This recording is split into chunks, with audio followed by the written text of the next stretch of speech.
My business has always been more than just a job for me. It was something I lived for, something I strived for, something I built over the years, starting with a small office and ending with a modern company with a large team. My wife, Lisa, has always supported me along the way. She was not only my beloved woman, but also the one who helped me withstand difficulties, who believed in me when everything seemed to be against us. When we were just starting out, Lisa was there for me in the most difficult moments. She helped me write presentations, gave me moral support during difficult negotiations, and even learned the basics of accounting to understand financial issues. I always felt that I could reach any heights with her. But over time, the business started to grow, and I began to distance myself from her more, spending many hours in the office or at business meetings. We often organized events for our partners and investors. These were big presentations, conferences, and parties that allowed us to strengthen our business ties. Lisa was always a brilliant hostess at these events. She knew how to attract the attention of guests, create an atmosphere of comfort and professionalism at the same time. Her natural charm made these meetings successful. Everyone admired her charisma and energy. One day, we decided to organize a grand event for potential investors. It was a critical moment for our company, because the future of several of our projects depended on this meeting. Among those invited was Alex, an influential investor who could become a key figure in our new initiative. His reputation was well known in the business world, and his name lent credibility to any project. Alex arrived at the event with confidence and charisma that immediately caught everyone's attention. He had a way with people, and I could see that he was a professional who knew his stuff. Lisa quickly found a common language with him. She introduced him to our concept, told him about the team and how we work. Her confidence and knowledge of details impressed him. After the event, Alex stayed a little longer to discuss the terms of cooperation. Lisa actively participated in the conversation, adding her comments and ideas. I was grateful for her help because she has always been able to find an approach to people. But even then, I noticed how they often exchanged glances, and it left me with a slight feeling of discomfort. The next few weeks were intense. I negotiated with Alex, discussing the details of the contract. Lisa was actively helping me, and I could see how invested she was in this project. At the same time, I started to notice changes in her behavior. She was staying late at work more often, saying she needed to discuss something with Alex. She would receive messages late at night, and always say it was just business. My trust in her was absolute, but every day I could feel something starting to change. I started to notice little things, how she spent more time in front of the mirror before meetings, how she smiled when she read messages, how she became tense when I asked what was going on. She was there for me physically, but I felt like she was moving away from me emotionally. One evening, when we were having dinner at home, her phone was on the table. It lit up with a new message, and I accidentally saw Alex's name. My heart sank, but I didn't say anything. I decided to watch because I didn't want to jump to conclusions.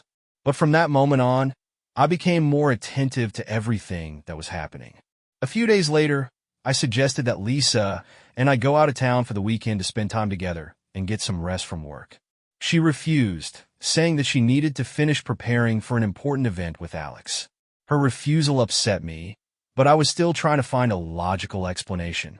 She had always been dedicated to her work, and I didn't want to believe that something had changed. The next event organized by Lisa was to be a key one for our cooperation with Alex. I decided to focus on my work and not interfere with her. But this time, I couldn't ignore the inner voice that told me something was wrong. I decided to find out the truth, even if it was painful. It was the beginning of the most difficult period in my life. After I noticed the warning signs in Lisa's behavior, I could no longer work calmly or concentrate on my business. The internal tension was building, and every call or message from her made me wonder if it was really about work. I tried to convince myself that I was exaggerating, but my intuition was telling me that there was more going on than just business cooperation. One evening, when Lisa was working late, I decided to check her laptop. She was always careful with her technology, but this time she left it on. When I opened her email, I saw several emails from Alex. Their tone was far from purely professional. There were hints in the messages that their meetings went beyond business conversations. One of the letters ended with the words, "I'm waiting for you tomorrow. I can't wait to see your smile." My heart sank. I tried to find a logical explanation, but everything pointed to something more between them. This thought haunted me, and I decided to find out the truth. The next day, I asked my assistant to organize the meetings so that I would have time to observe. I wanted to make sure for myself that my suspicions were not unfounded. Lisa said she had a working dinner with Alex that evening to discuss the final details of the contract. She looked especially beautiful that day. She had carefully chosen her dress, worn her favorite perfume, and spent a lot of time on her hair. This was unusual for her when it came to regular work meetings. She left, and I decided to follow her. I stayed at a distance when she arrived at the restaurant. Alex was already there, and they sat at a separate table in the corner of the room. Their gestures and looks said more than any words. They were laughing, and I noticed Alex touch her hand. My patience ran out, and I decided to go inside. When Lisa saw me, she flinched, and Alex tried to remain calm. I asked her directly, "What's going on here?" She started to deny something, but her eyes gave her away. She knew that I had already realized that there was something between them. Alex tried to intervene, but I didn't give him a chance. We left the restaurant, and I insisted on going home to talk. On the way home, Lisa was silent. Her silence was louder than any words. When we arrived, I asked her directly about everything. She admitted that she and Alex had indeed started a relationship. She said it started with friendly conversations that gradually grew into something more. She admitted that she felt lonely because of my work and found solace in Alex's attention. My emotions were mixed. Anger, disappointment, pain. I didn't know how to react. Her betrayal was not only personal, but also jeopardized our entire business. Alex was a key investor, and his influence was critical to our project. If I lost his support, it could have been a disaster for the company. We argued until late at night. Lisa begged me to give her a chance to make things right. She said she was ready to end her relationship with Alex and do everything to rebuild our family. But I couldn't accept her words without proof. Her actions had already hurt me, and I wasn't ready to forgive her so easily. The next day I met with Alex. I wanted to hear his side of the story and see if he was ready to admit his guilt. He started by making excuses, saying that their relationship was not meant to destroy my marriage or business. He admitted that he had allowed himself too much, but said it was a momentary weakness. His words rang hollow. I realized that he didn't care about the consequences and that he was only acting in his own self-interest. This conversation convinced me of one thing. I could not allow Alex to remain a part of our project. But at the same time, I knew that breaking off cooperation with such an influential investor could lead to financial difficulties. I was faced with a difficult choice: fight for my family and business or start over. But without these people in my life, I decided to give myself some time to think about the situation. Lisa agreed to family therapy to try to rebuild our relationship. But my heart was heavy, and I didn't know if I could forgive her completely. This period became a test for me, requiring courage and patience to find a way out of this difficult situation. Family therapy was the first step for us to solve our problems. We started attending sessions twice a week, and it gave us the opportunity to open up to each other. The therapist helped us to realize that our crisis did not appear out of nowhere. We both made mistakes. I was too busy with work, and Lisa was looking for support outside of her marriage. During one of the sessions, Lisa admitted that her relationship with Alex was an attempt to escape from her feelings of loneliness. She said that she felt abandoned when I was at work day and night, and that Alex was just there when she needed attention. Her words were painful, but at the same time I realized that I was to blame for this. I had put my business before our family, and that created the gap that allowed the betrayal to happen. However, understanding the problem did not mean solving it. Even after several weeks of therapy, I still felt pain and anger. Every conversation with Lisa reminded me of what had happened. Her words sounded sincere, but I couldn't let go of the memories of her betrayal. My heart needed more time to heal. The situation at work was also tense. I decided to stop working with Alex, but it was difficult to do so without harming the company. He held a key position in our project, and his departure could jeopardize everything we had built over the years. I spent several days discussing the options with my advisor, and in the end we decided to find a new investor. It was a risky move, but I couldn't afford to have Alex in our lives.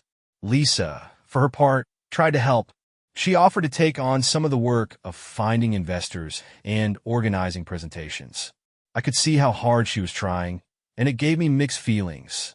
On the one hand, I appreciated her efforts, but on the other hand, I couldn't help but think that all of this could have been avoided if she had behaved differently. One day, when we were working together on a presentation for a potential investor, Lisa said, "I know that my words don't mean much now, but I want you to know that I am sorry for everything I did. I am ready to do everything to make it right." Her voice was filled with sincerity, and for the first time in a long time, I felt that she was truly remorseful. Our children also felt the tension. They didn't understand why we were less friendly to each other, why there was silence at home. I decided that we needed to spend more time together as a family. We started organizing dinners together, playing board games, going for walks. These moments helped us remember why we became a family. At some point, Lisa suggested that we do something symbolic to start from scratch. She said that she was ready to sacrifice her career ambitions and focus more on her family. Her proposal was unexpected, but I could see that she sincerely wanted to make a change. We decided to organize a small trip together to spend time away from work and all the problems. The trip turned out to be a success. We went to a quiet resort town by the sea, where we spent a week enjoying the simple pleasures of life. We walked on the beach, sat around the fire, and talked a lot. These conversations were difficult but necessary. Lisa shared her feelings, and I tried to listen to her without judgment. I talked about my fears and pain, and she listened to me with an attentiveness that I had not noticed before. When we returned home, we began to feel that a new basis for our relationship was emerging. I could see Lisa changing. She began to spend more time with her children and paid less attention to her work. She started organizing family events that helped us become closer. Her actions spoke more than words. At work, I managed to find a new investor. It was not easy, but the result exceeded my expectations. The new partner turned out to be reliable and professional, and I felt that I could now focus on developing the business without thinking about past problems. Alex was no longer a part of our lives, and this was an important step for me in closing this difficult chapter. However, even with these positive changes, the pain was still there. Lisa understood this and took her time. She gave me the space I needed to heal and continued to show me that she was willing to work on our marriage. It was a long process, but we both saw that we were moving in the right direction. Despite all our efforts, the pain of the betrayal did not disappear completely. Every day became a test for me, reminding me of those moments when trust was destroyed. Lisa did everything she could to restore our closeness. Her efforts were noticeable. She took the initiative, took more interest in my affairs, and organized family evenings. But I still had doubts inside. One day, when we were having dinner at home, Lisa asked, "What can I do to make you trust me again?" Her voice was full of anxiety and hope. I realized that this question was not only for her, but also for me. What do I need to do to forgive and move on? I decided that we needed to take one more step, to talk frankly about all our feelings. We agreed to set aside an evening to discuss everything that had accumulated. This conversation was difficult but necessary.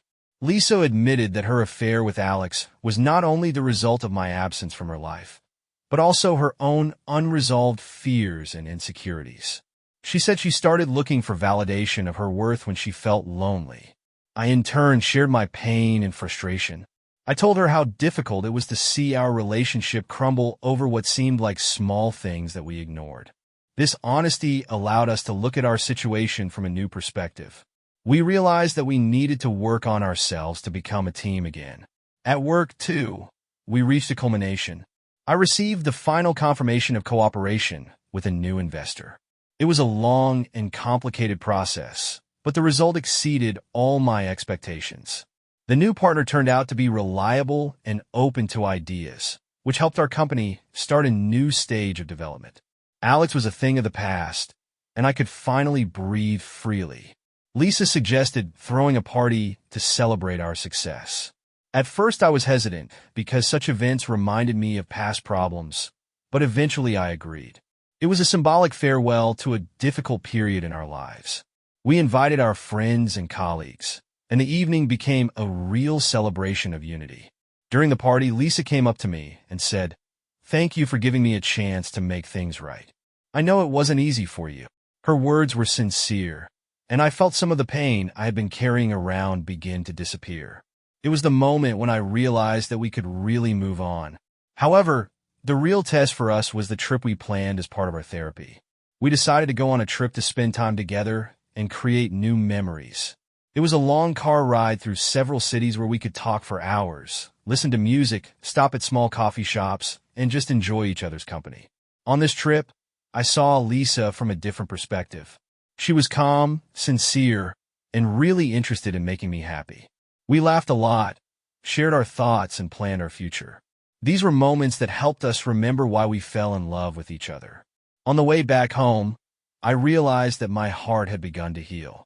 The betrayal was no longer something that defined our relationship. It became a lesson we both learned and an experience that made us stronger.